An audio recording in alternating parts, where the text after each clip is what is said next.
I mean, we all just learned about it this morning, and you know, like anything, you have concern for him, and I spoke to him, you know, with his awareness of what information was put out, and did he agree with all of that, and he did, and so we'll help him. I mean, that's really, you know, the bottom line for me, is trying to find a way to help him. Brett, were you given any indication that this was connected to you deciding to go with TJ last night, and then after the game sort of leaving that backup point guard conversation more open than you had previously? I didn't get into that with Markelle at all. You know, it would be not fair for me to speculate on any of that. I hear the question, but in relation to any other, you know, comments that I would feel responsible making, I really don't have any. I don't want to speculate on the timing of that. Communication, if any, has Markelle had with you just since the start of the season about how his shoulder is felt? I mean, really, it's kind of the first, you know, real sort of red flag type news. I mean, I played him, you know, what, 20-something minutes 4 days ago, and I thought he played okay. In fact, I thought he did well. I think he's having a good year. You know, it's one of those things. Last night, the gym was flat. We needed some energy, and I went with TJ. People, I mean, you all know what I know. Like, that's what he does. It's an injection. It really wasn't even a result of anything Markelle did. We just needed, you know, a jolt, and he gave it to us, as none of us would be surprised to see him do. And so this news about his shoulder, it did catch me off guard. But, you know, if it's that real that he needs to go seek, you know, further sort of consultation, then we support him. It's really, in my eyes, it's not complicated. Like, if that's what it is, then we'll support him. 2 weeks ago in there, when we chatted with you in there, he said he felt fine. You said he felt fine. What do you think happened? I don't know. I don't know. How frustrating. There's so much good vibes. There's so many good vibes going around the team right now with the Butler trade and everything. Guys are playing well. How frustrating is it to deal with yet another mystery to the Markelle Fultz situation? Personally, I don't look at it like that. I think I'm capable of not looking at it like that because of the excitement of having Jimmy Butler, the growth of Wilson Chandler, the knowledge that TJ, you know, is been in the bullpen and ready to play. And so my real concern is for him, with him, you know, just trying to find ways to help him.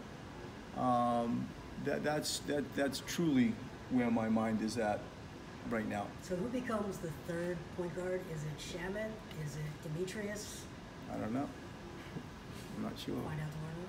We'll find out. With the communication from the medical staff to you, did they say last year this scapular imbalance thing, it's 100% healed, it's rehab, there's nothing lingering from that? Like, was that your understanding? It was my understanding. Yes, it was. And so, you know, we've all gone through this, you know, with Markelle and Markelle with us, and it was my understanding, like it was pointing in the right direction, that it was good. I was playing him, he's lifting weights, you know, like it's all good. And so this situation has come up, and you know, we'll deal with it. How has TJ kept himself ready? I mean, have you noticed his habits change as he worked harder as a result of not playing much? What are the things he's been doing? I think he's doubled down. I think that he's worked harder. He puts in time. This whirlwind pace the NBA puts you on is unforgiving for everybody, and for somebody like that doesn't play minutes, it's even more so, because when people come in at 3 in the morning and you know you're in a back-to-back, most people use that next day as an example, as a day off. Like low minute guys, people like TJ don't, and so like it just never ends. Like you're always doing something, or you should be doing something. Some people don't. He does, and he goes harder. And he's heard me say all the time, like this is life, it's opportunity. You have zero idea when somebody's going to want you to play, injury, whatever. I mean, look at Furkan. You know, trade happens, Furk comes in, I give him credit, same story. And repetitively, you know, you look at these examples I had one, as everybody hears me say from time to time, with Steve Kerr years ago. You know, he sat for 2 months and comes in and has 4 consecutive threes in the Western Conference Championship. And, you know, look at what Jeremy Lin did in New York City, and all of a sudden somebody gave him however many. It happens all over the place. And so TJ's story is real. None of us should expect it to be any different, knowing who he is. And I give him credit where he came in, and, you know, he's capable of playing minutes because he's maintained his fitness base. Right. The way that the whole thing went down, you know, like no one knew about the shoulder injury. Say it again, The Keith. way the whole thing went down, like the shoulder surprise, after last night's game and the news breaking today, are you concerned that he may have to win his trust back with the guys in the locker room? I don't believe so, and I too hear that question. I don't believe so. I think if you, and I believe you do, if you just looked at our bench and you see him on the bench, or you see TJ on the bench, and you see the reaction from his teammates to Markelle when he does something, you know, on the court that deserves some type of praise, they make an additional effort to do that. I do not believe something like this, you know, warrants, because we're all kind of speculating. I get the dots that you're asking about trying to connect. I understand that, but I don't believe so. I think that his stock and trust within the existing team is strong, like it's strong, and I don't believe so, Keith. When you spoke to Markelle, did you guys discuss whether he'd be around the team until before the I haven't. I just learned about this, you know, a few hours ago, and I went up and spoke to Markelle, and as I said earlier, you know, spoke to him about it. As far as the detail of it, you know, nothing's going to change. He's going to be with us. He's going to be with us, and, you know, he'll be, I guess, put on hold until he feels comfortable that the news from the specialist gives him the information that he feels is good for him in his future and moving forward.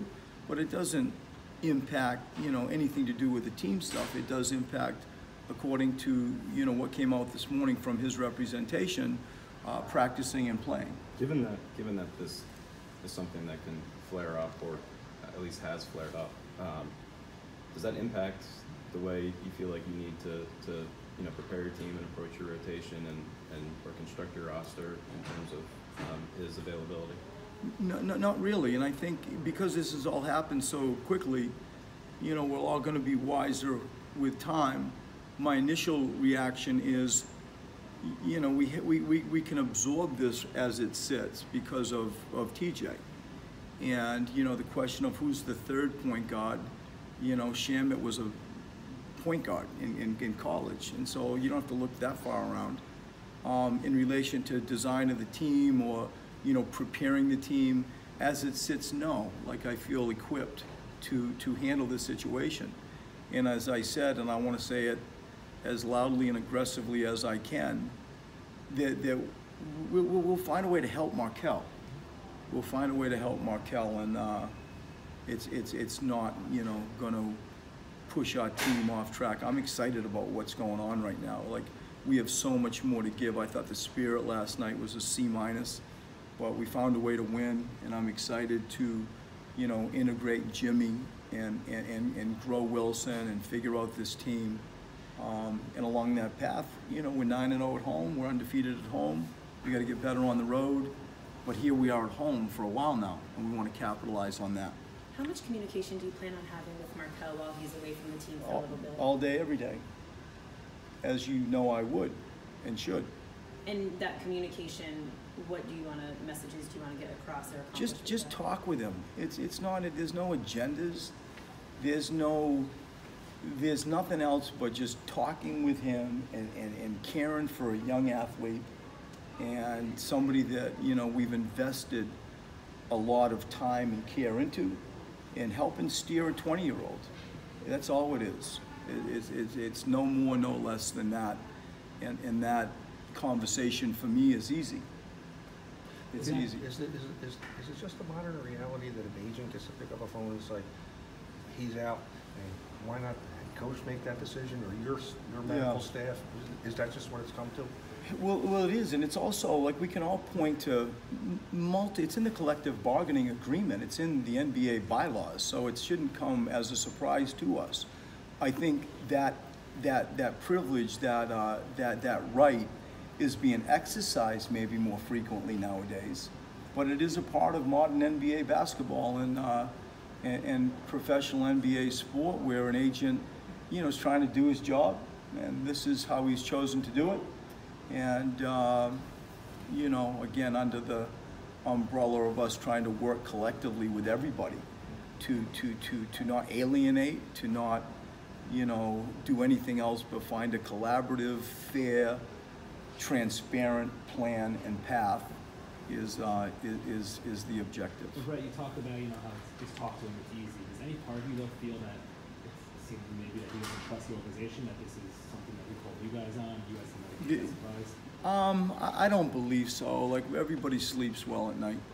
We know the effort and the care that we've tried to extend to him and give him, and so does he. Like, there's a bunch of good people just trying to do the right thing, and I don't believe that. And if it were to happen, it would not be fair. It's not true.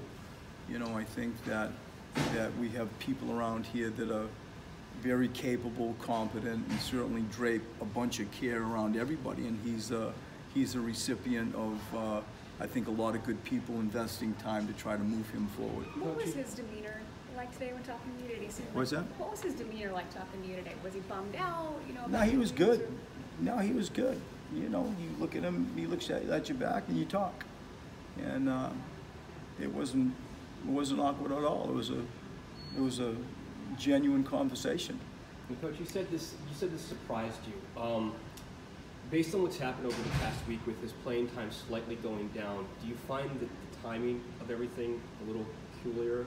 Well, I think I've just answered that question. It's unfair for me to speculate on any of that. Like, I get the question, but as I said 10 minutes ago, that's my response. Is there any part of you that thinks it would be easier to help him get right if there was only one voice in his ear, rather than kind of the organization and then the agent and the player side of things? I think that there is, for the most part, been a linear, consistent, messaging that his sort of, if you will, Team Markelle, from family to agent to coach to GM, that we've all tried to collaborate and point it to an end game, a clear sort of objective and a clear path. And I think for the most part we've done this. As I said, I've learned about this morning. I know Elton spoke to everybody, and that's the information that we have to date. As of a few hours ago, and as I've just shared with everybody here, that those are my reactions. Brett, do you ever think coming in, maybe today we'll just have a normal day? You know what, our definition of normal in this building and with our program is probably different than most, and I'm personally fine with it. Like, you just roll. You have to absorb things and move, and it's just one more example as you do this job that if the base is strong and the culture is strong, and the belief in the things that we're doing on court, off court are strong, then you can take things like this and move along. It's just part of people's lives and pro sport and team dynamics, and you move. And I think that we're pretty steady and consistent around here. I hope we are, and I'm the head coach, and so I hope that is generated as much as anybody by me, and we'll deal with this thing with Markelle accordingly.